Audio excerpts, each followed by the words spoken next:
Rabaul, April 1943.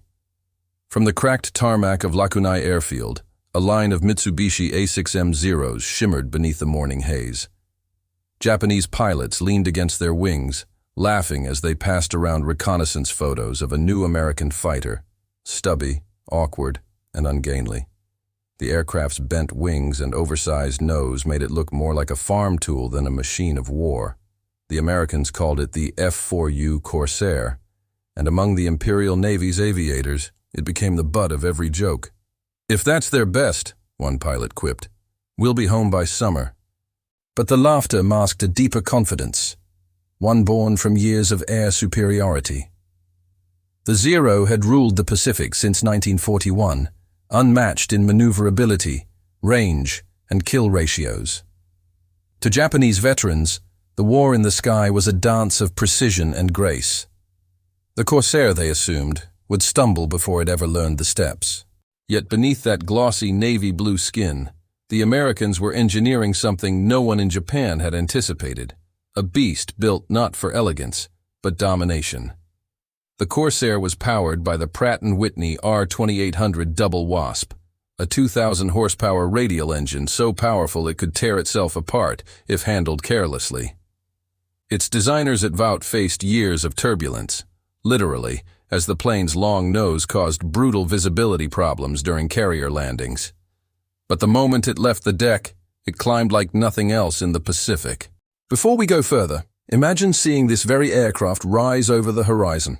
Against the odds, against the myths, make sure you're subscribed, because this one's going to change how you see the Corsair forever. By late 1943, the first Corsairs were roaring over the Solomon Islands. At first, Japanese spotters mistook them for modified Wildcats, until their speed told another story. They were faster than the Zero by nearly 70 miles per hour, could dive longer without airframe failure, and carried 650 caliber Browning machine guns that could shred through aluminum fuselages in a blink. The Corsair wasn't just coming to fight, it was coming to dominate. And soon, those same Japanese pilots who laughed at the photographs would find themselves face to face with the bent-wing bird that defied physics and rewrote aerial warfare across the Pacific. By the spring of 1943, the mockery surrounding the Corsair began to fade into wary respect among Allied engineers and pilots who had seen what the aircraft could truly do. The F4U was not a beauty, it was a brute, and every inch of it was designed for violent efficiency. Beneath its distinct gull wings sat the Pratt & Whitney R2800-8 engine, capable of pushing the fighter past 400 miles per hour in level flight. No Japanese aircraft could sustain that speed and survive a prolonged climb with it. When mechanics first opened its cowling, they saw not just power, but innovation. Massive cooling baffles, a large three-bladed propeller over 13 feet in diameter, and a complex oil system designed to keep that monstrous engine alive in tropical heat. It was, quite literally, a brawler in the sky, built to absorb punishment and return it with interest. Japanese engineers studying captured reports later realized the Corsair's design philosophy was something they had not encountered before. The Zero, the pride of Japan, had been built around agility and range, lightweight, thin-skinned, and graceful. The Corsair was the complete opposite, heavy, muscular, and unapologetically overpowered. Every rivet screamed defiance. Pilots soon discovered the Corsair's terrifying potential in testing. It could climb from sea level to 20,000 feet in under 7 minutes, and when dived, it could reach over 500 miles per hour, pushing the airframe close to structural limits. Its gull wing wasn't aesthetic flair, it was practical engineering. It allowed the landing gear to remain short and sturdy while clearing that massive propeller arc. Japanese intelligence briefings intercepted from Rabaul noted the new fighter's strange wing shape and unexpected velocity in attack.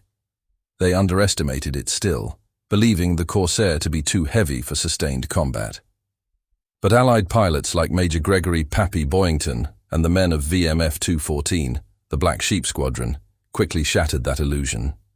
Boyington's unit alone would claim over 90 aerial victories, many against Japanese Zeros that had once danced circles around American fighters.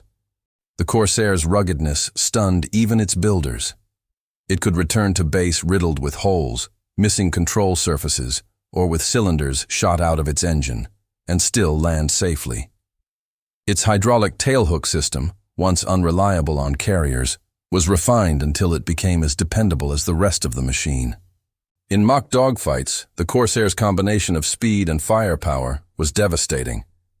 Japanese pilots, trained in turn-based dueling, found that by the time they rolled into position, the Corsair had already disappeared, climbing vertically, converting power into altitude. The war had shifted from elegant maneuvers to raw horsepower, and the Corsair was the embodiment of that new doctrine. By late 1943, Japanese pilots were no longer laughing. They were taking off knowing that somewhere beyond the clouds, a bent-wing monster waited, faster, tougher, and completely unafraid to meet them head-on. Solomon Islands, November 1943. Dawn broke red over the ocean, the color of iron and smoke. On Henderson Field, Marine pilots climbed into their Corsairs, strapping in with the quiet focus of men who had learned the Pacific sky was never merciful. Across the water, Zero squadrons from Rabaul were already inbound. Their formation shimmered in the rising heat, a cloud of silver wings that once symbolized invincibility. But this morning would be different. As radar blips multiplied, the air warning siren wailed. "Bogies! Angels 15! Closing fast!" came the voice over the headset. Corsairs launched in pairs, propellers biting through humid air as their engines roared across the bay. The first dogfight erupted within minutes. When Japanese pilots first saw the bent-wing fighters head-on, their reaction was confusion. The Corsair's massive nose and dark blue frame looked nothing like the agile wildcats they remembered. Then, as tracers arced across the sky, that confusion turned to shock. The Corsair could climb vertically without losing control, dive at blinding speed, and, most devastatingly, fire 6 streams of .50 caliber Fury in a single burst. At Guadalcanal and Bougainville, these encounters became brutal duels of ideology as much as skill. Japanese flyers, trained to turn tightly and strike from the sun, found that their maneuvers no longer gave them the advantage. The Corsair's superior roll rate and energy retention meant it dictated when the fight began and when it ended. One combat report from VMF 124 described a Corsair pilot pursuing a Zero through a vertical loop. Halfway up, the Zero stalled. The Corsair didn't. It powered straight over and came down with guns blazing. "He exploded before I reached the bottom," the pilot wrote, still stunned that his aircraft had outperformed what was once considered the deadliest fighter in the world. The Japanese soon adapted, ordering pilots to attack only from above and disengage quickly.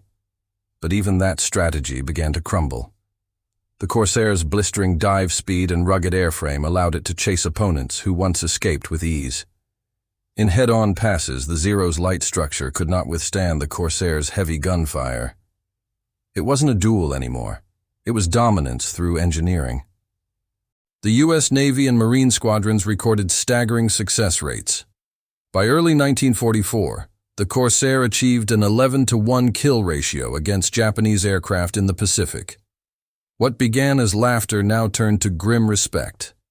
Veteran Japanese pilots wrote in letters home that the new American fighter was fast beyond imagination and impervious to our tactics.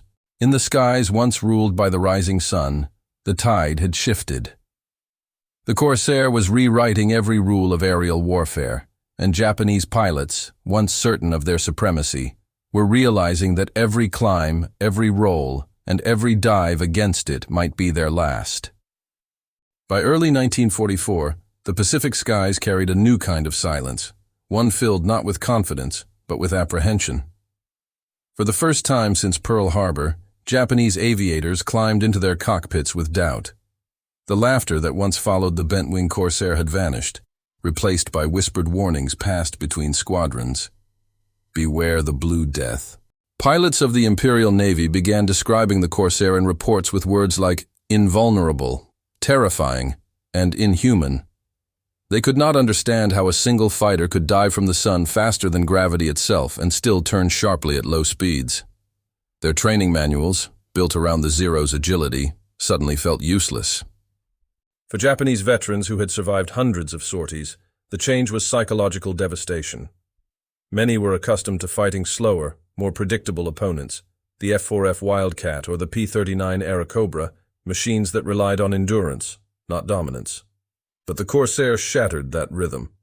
It was faster, higher, and tougher. Dogfighting it felt like dueling with a force of nature. One post-war interview with Lieutenant Saburo Sakai, Japan's most celebrated ace, revealed a chilling truth. We underestimated the Americans. When the new fighter came, it climbed like a rocket. Even when we hit it, it kept flying. Sakai described how pilots returned from missions shaken, haunted by how their bullets seemed to vanish against the Corsair's armor plating. Marine pilots noticed this shift too. Reports from VMF 214 described enemy formations breaking earlier, sometimes before contact, as if the sight of the Corsair itself was enough to trigger panic. The Japanese had once owned the psychological high ground, the aura of invincibility. Now that aura belonged to the Americans. Every time a Corsair appeared over Rabaul or Truk, the Japanese anti-aircraft gunners would open fire prematurely, desperate to keep it away from their airfields.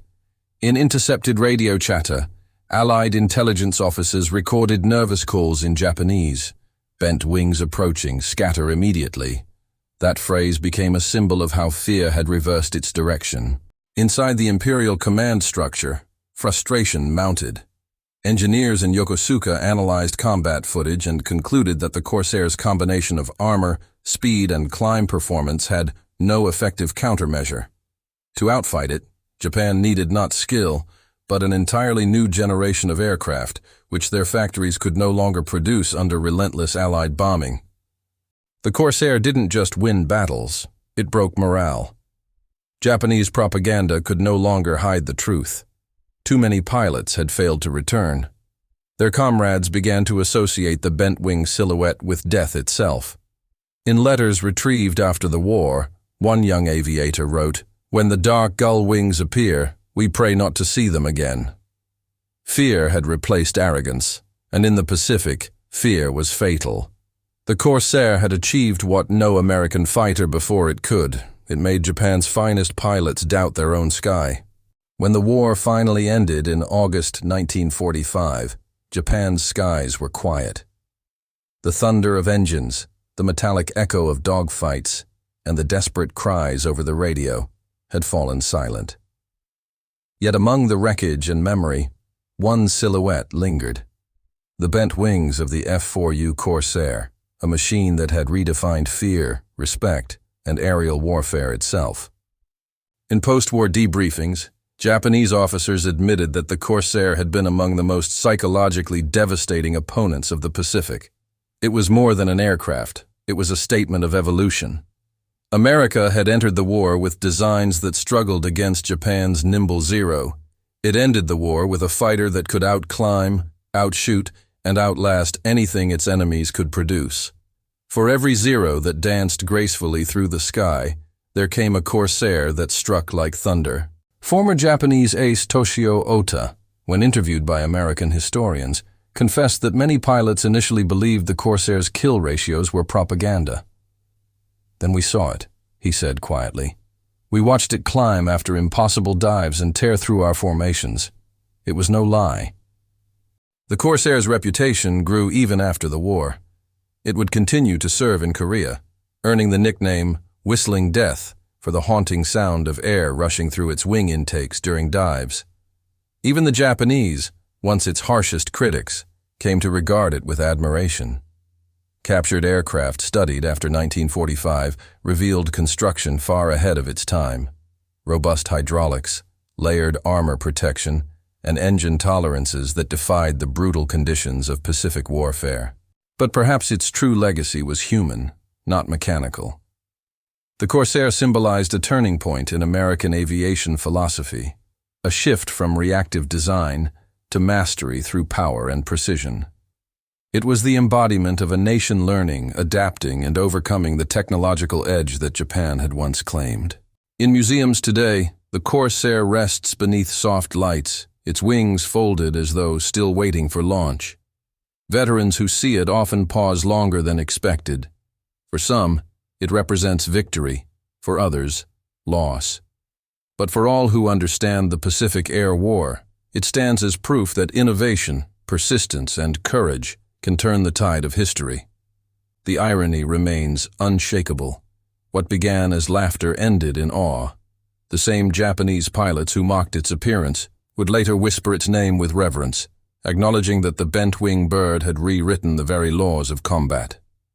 And in that silence after war, one truth endures. The F4U Corsair was more than a fighter. It was a warning, a reminder that underestimating an opponent is the first step toward defeat. The sky remembers those who laughed, but it never forgets those who learned.